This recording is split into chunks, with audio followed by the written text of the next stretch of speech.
Hi, in this session, I'm going to teach you 3 ways to harness a dysregulated client, right? So when they hit that space of emotional dysregulation, what do you do to get them regulated in here and now in the present moment? All right, well, let's jump right in. The first tip that I would recommend is utilizing just that, the TIPP skills. Now, this is a skill that was developed by Dr. Marsha Linehan, and it's an acronym. And if you are doing anything in the world of dialectical behavior therapy, you will know that this approach is rife with acronyms. And so this one, the TIPP skills, spelled TIPP, is an acronym for the best way to capture a client and get them calm right away. So the first part of this acronym, the T, it stands for temperature. And what we're thinking about is intense temperature, namely ice. And so what we want, if you have a client that is very, very dysregulated, you'll want them to grab some ice, either from their freezer, if they have a really icy soda bottle, or even if they can have some packets, and I do recommend my clients go out and buy the kind of sports ice packets that they can break and shake to get that icy sensation. And what they want to do is they want to apply that ice packet around either the jawline or around the base of the neck. Why do we do this? Well, we have, as we have talked in earlier sessions, this very large nerve system known as the vagus nerve. And the vagus nerve, it runs around the face and down from the base of the skull, down the neck. And so when you apply ice in that area, that nerve activates what's known as the dive reflex. And the dive reflex lowers the heart rate. So when a client is highly agitated and dysregulated, we want to get the heart back into a regular rhythm. Now, obviously, I do check in with clients to make sure that they don't already have some type of heart condition, because we don't want to apply ice with someone who is struggling with heart problems. However, for other clients, this can be immediately effective. This is equivalent to just splashing your face with cold water, dunking your head into a bowl of ice, jumping into a very icy cold pool. But if we don't have anything other than that, then we just want to get some ice and apply it in those areas, okay? So that we can get the heart rate going down. Then the I stands for intense exercise. So certainly we have to be mindful for people who have any type of disordered eating where they do compensatory exercises like running or what have you. That obviously would not be for them. But this is another interesting study that was done out of Harvard Medical, where they looked at utilizing exercise to regulate anxiety. And what they found was that they rated the participants prior to getting on a treadmill for about 30 minutes, 20 to 30 minutes. And the report that the clients or the patients gave at the beginning with their anxiety, that number on a scale of 0 to 10, let's say a person reported they had an 8 out of 10 with their anxiety. Once they got on the treadmill for 20 minutes of aerobic movement, they did not return to that 8 out of 10 4 to 6 hours post the exercise, which actually is incredibly effective when you compare people who have anxiety that may use anti-anxiety medications. There's a place for those, but also the body has its own chemicals to self-regulate. And so being able to harness that only took 20 minutes. It had immediate effect for people with anxiety. And so that's where the intense exercise comes from. Okay, so we have temperature, intense exercise, and then here's our first P. And the first P stands for paced breathing. And when we think about paced breathing, we're talking about getting our exhale and our inhale in a kind of interesting rhythm. So when we inhale, that activates our sympathetic nervous system. That's our stress response.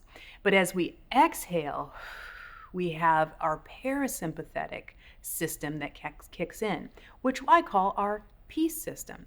it also releases oxytocin into the system to relax. So if we're going to do paced breathing, I'm going to do maybe a 4-count inhale and try to do an 8-count exhale, but come right back to the 4-count and then the 8-count. So the paced breathing has a rhythm to it, but we really want to elongate our exhales when we're doing paced breathing to bring in more oxytocin, to relax the system, to calm it down. Now, our final P in the TIPP skills is paired muscle relaxation. And so with paired muscle relaxation, we're recognizing that when we're dysregulated, we have a lot of adrenaline, a lot of cortisol stress, a lot of tension in the muscles.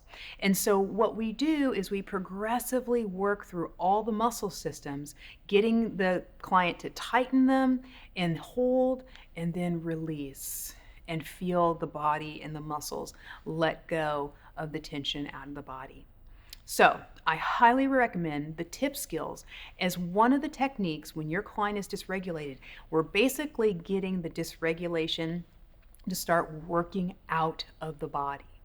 Okay, so here's another major reason why clients become so deeply dysregulated, and that's because of shame. And so shame is one of those emotions that you are going to have to really navigate as a clinician. I talk about it with my clients as the shame vault. And so one of the things that I do, and it depends on the client, is we start to talk about how to act opposite to the emotion of shame. And so we can think about this as shame deregulation, okay? And so shame, again, if we think about what we talked about in an earlier session, has an action urge to get us to conform, to hide. And when a client's dysregulated and shame is one of the factors, they're more than likely trying to hide that embarrassment, to hide that shame. And so what we want to do is act opposite to the urge to hide and tell our story. I quite recently have started working with much younger children, and there are some wonderful, wonderful books that really talk about the emotion of shame. And in one book, a character is depicted that is basically shame. He's called the awfulizer. And whenever the kiddo in the story feels the shame from the awfulizer gets bigger and bigger and bigger. And the solution for the awfulizer to kind of conquer him is to tell our shame story. So when I'm working with a client, I really challenge them just to take 2 minutes, and all you do is say, hey, I'm going to set a timer. And for 2 minutes, I want you to just share whatever is running around in your mind, whatever the shame is. You're just going to just blurt it out. I'm going to hold space. I'm not going to correct you. I'm just here to hold space for you and to listen. And if a client feels comfortable, we'll find what feels like kind of a safe way to connect, either through eye contact, through me moving my chair closer. And if a client feels comfortable with touch, then we agree upon that. Not necessary. But at the same time, it's more about creating this safe and validating environment to share their shame story and to allow them to kind of be present and to let go of what they should have done or who they should be to who they are. And that we really come to this place of acceptance when we take the teeth out of shame, that everything is as it should be. There's nothing out of place with our clients. Our clients are a full reflection of everything that has come up against them and for them leading up to the moment they're with you. And so they are a perfect reflection of all of that. And so we work with that. We work with that everything is as it should be. And again, the moment we tell our shame story, it really changes our relationship with shame. It kind of lets go, and we can feel free and open to take the next steps. Now, the last part I do want to talk about, which is this touch connection, okay? When we're talking about utilizing touch in the therapeutic space, we have to be very cautious. Some people will not want to be touched, and Honestly, it is not necessary. But what I work with a client is helping them identify a safe touch for themselves that helps them stay present. And this comes from the work of Bonnie Bainbridge Cohen, and she has this beautiful book called Touching, Feeling, and Sensing. And in it, she talks about these developmental movements. And the developmental movements are movements that we all kind of engage in, especially upon birth, and then when we're learning how to receive nourishment from our care provider. And so the 5 developmental movements include surrender as one of them. And in surrender, it's just letting your body, as you just kind of allowing a chair, or if you're on a couch or on a bed, to fully just support you and to just allow your body to rest. And some clients will feel very calmed by the posture of surrender. Others will not. So we've got to explore each of these different movements to find one that creates this connection of touch and regulation. So surrender is one. Another one is push. And that's where we ask a client to press down through their heels or to place their hands on their thighs and press down and really sense how push feels in the body. When you create a push, and especially if they are pressing down on their thighs, they're already making this touch and connection that helps them come more and more present. Many of my clients like push. They like the sensation of having some control and autonomy in that, and they like that push.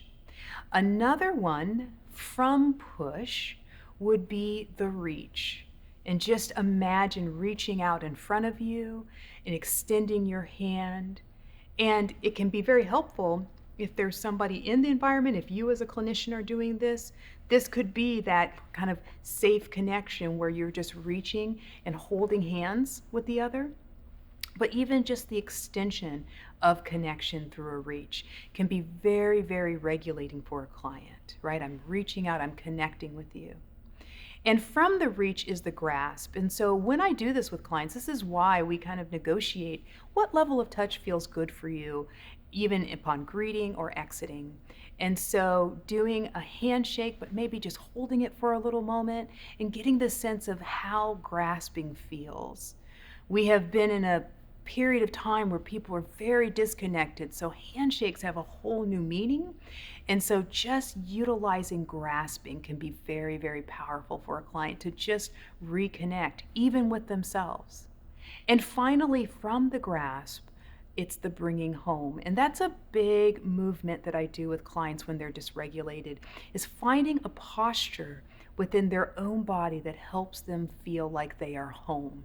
So sometimes it's simply placing a hand over the heart, placing a hand over the belly, and just breathing and sensing that connection, sensing the rise and fall of their inhale and exhale. Even the sense of temperature change as they place their hand over their chest that may be warm, may be cold, and just staying with that movement and staying with the sensation of that connecting touch. So what we want to pull together are these 3 strategies, from the TIPP skills to deregulating shame to making loving connection and touch within themselves or with you as a clinician.